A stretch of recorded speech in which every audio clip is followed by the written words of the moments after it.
नमस्कार, इस खास बुलेटिन में आपका स्वागत है। मैं हूं रुचि शर्मा। वर्चुअल डिजिटल एसेट्स ने छुट्टियों वाले हफ्ते की जोरदार शुरुआत की है और रिस्की एसेट्स में निराशा के बीच बिटकॉइन एक उज्जवल स्थान के रूप में उभरा है। मार्केट कैपिटलाइजेशन के हिसाब से सबसे बड़ी क्रिप्टो करेंसी $70,000 के निशान को पुनः प्राप्त करने में कामयाब रही है, क्योंकि बुल्स ने बहुत अधिक दबाव डाला है। आज लगभग $3,000 और शुक्रवार के बाद बंद होने के बाद से $7,000 जुड़ गए हैं, जिससे ETF ओनर्स को कुछ भारी लाभ हुआ है। BTC ने 10 दिनों में पहली बार उस स्तर को पार किया। यह हाल ही में पिछले 24 घंटों में 5% बढ़कर $69,900 पर ट्रेड कर रही थी। सिर्फ BTC ही नहीं, इथेरियम ने भी जोरदार रैली की है, जो अक्सर रिस्की एसेट के लिए एक सकारात्मक संकेत है। फरवरी के नए होम सेल्स डेटा के बाद अमेरिकी डॉलर में गिरावट और PCE से पहले फेड अधिकारियों के भाषण ने क्रिप्टो करेंसी मार्केट में मदद का हाथ बढ़ाया। इथेरियम मार्केट कैपिटलाइजेशन के हिसाब से दूसरी सबसे बड़ी क्रिप्टो करेंसी $3,500 के स्तर पर वापस आ गई।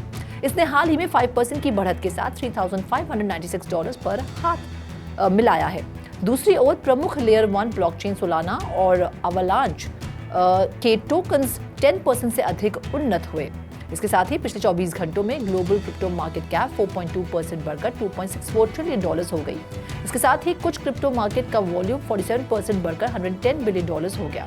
DeFi में टोटल वॉल्यूम वर्तमान में $10.7 बिलियन है और सभी स्टेबल कॉइन $98 बिलियन हैं, जो कुल क्रिप्टो मार्केट के 24 आवर के वॉल्यूम का क्रमशः 9.7% और 89% का प्रतिनिधित्व करता है। बिटकॉइन का प्रभुत्व वर्तमान में 52% है और दिन के मुकाबले 0.2% अधिक है। टॉप 15 टोकन का पैरामीटर IC15 इंडेक्स 4.9% बढ़कर 89,930 पर पहुंच गया।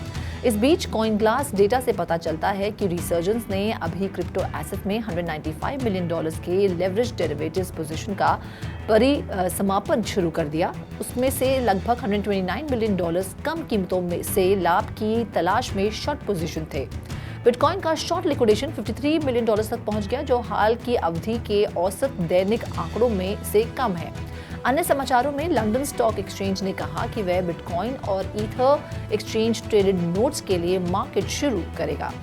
कंपनी के मुख्य कानूनी अधिकारी ने सोमवार को कहा कि US securities and exchange commission crypto currency XRP की कथित तौर पर गैरकानूनी बिक्री पर रिपल लैब से लगभग $2 बिलियन का जुर्माना मांग रहा है।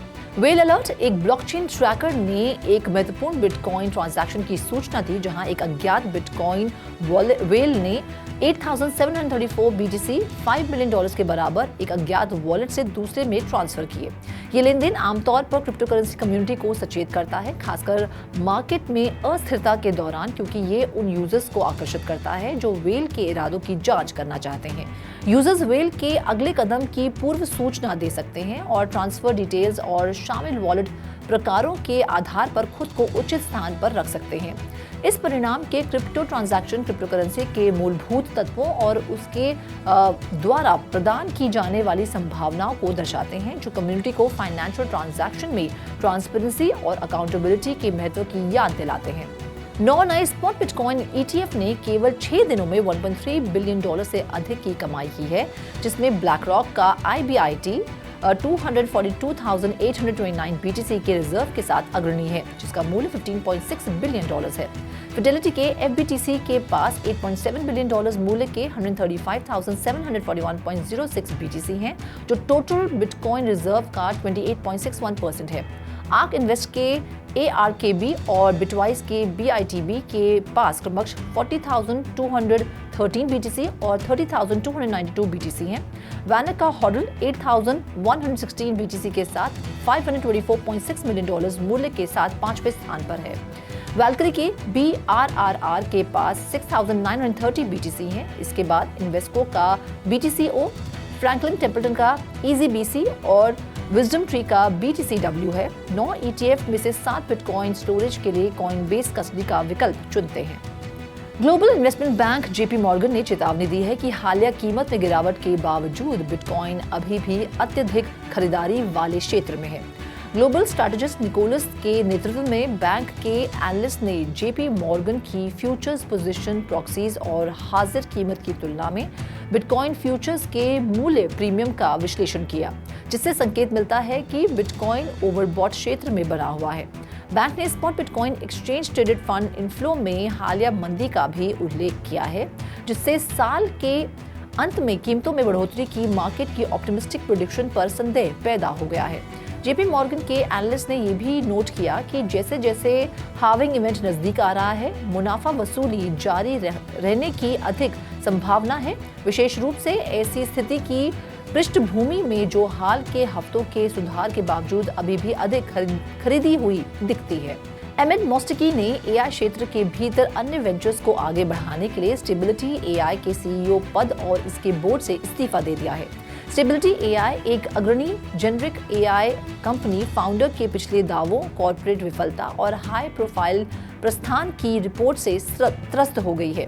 कंपनी के बोर्ड ने शैनशन वॉग और क्रिस्टियन लफार्टे को इंटरिम को सीईओज नियुक्त किया है। मोस्टकी ने सैकड़ों लाखों डाउनलोड और सभी तौर तरीकों में सर्वोत्तम मॉडल के लिए स्थिरता का नेतृत्व करने पर गर्व व्यक्त किया और ये सुनिश्चित करने के महत्व पर जोर दिया कि एआई ओपन और डिसेंट्रलाइज्ड रहे। एनवीडिया ने अपने 2024 जीटीसी एआई कॉन्फ्रेंस में सर्जरी और मेडिकल इमरजेंसी सुधार में जनरेटिव एआई के लिए जॉनसन एंड जॉनसन और जीई हेल्थकेयर के साथ सौदे की घोषणा की है। ये घटनाक्रम भविष्य में एनवीडिया के नॉन टेक सेक्टर रेवेन्यू अवसरों के लिए चिकित्सा के महत्व को उजागर करेगा।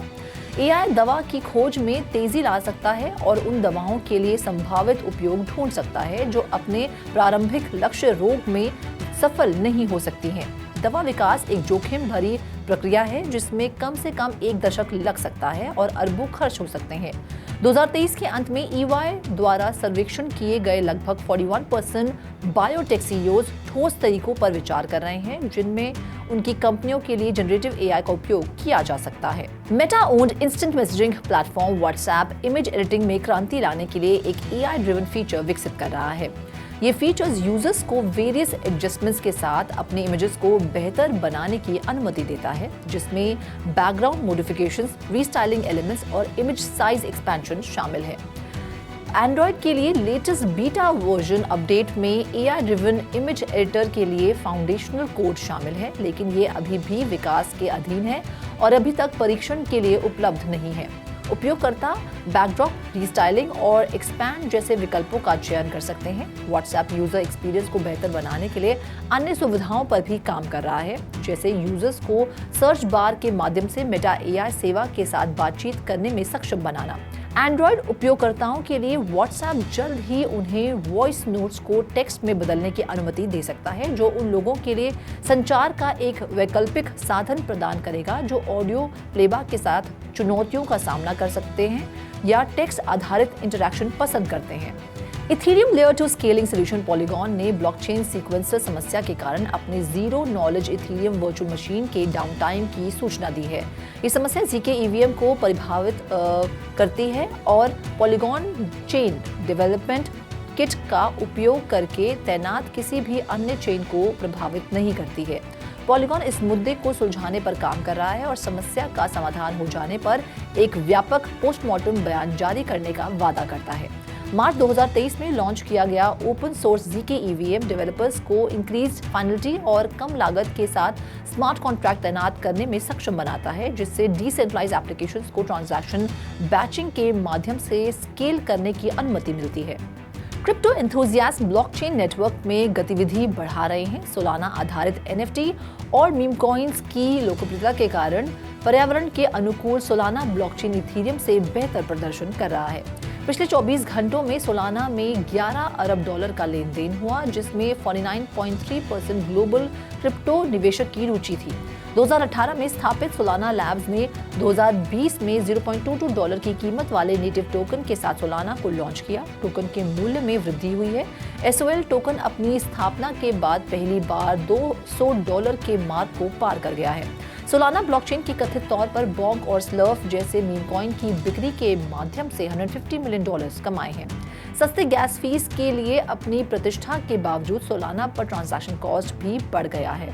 डेनकन अपग्रेड के बाद इथेरियम ने कॉइनगेको की सबसे लोकप्रिय ब्लॉकचेन सूची में दूसरी रैंक हासिल की है। क्रिप्टो इंटेलिजेंस ट्रैकर सेंटिमेंट के अनुसार ब्लॉकचेन विकास में डेवलपर गतिविधि में अग्रणी प्लेटफॉर्म के रूप में चेनलिंक ने कार्डानो को पीछे छोड़ दिया है। पिछले 30 दिनों के भीतर गिटहब पर 451 से अधिक दैनिक डेवलपर सबमिशन के साथ चेनलिंक की सफलता का श्रेय उसके असाधारण प्रदर्शन को दिया जाता है।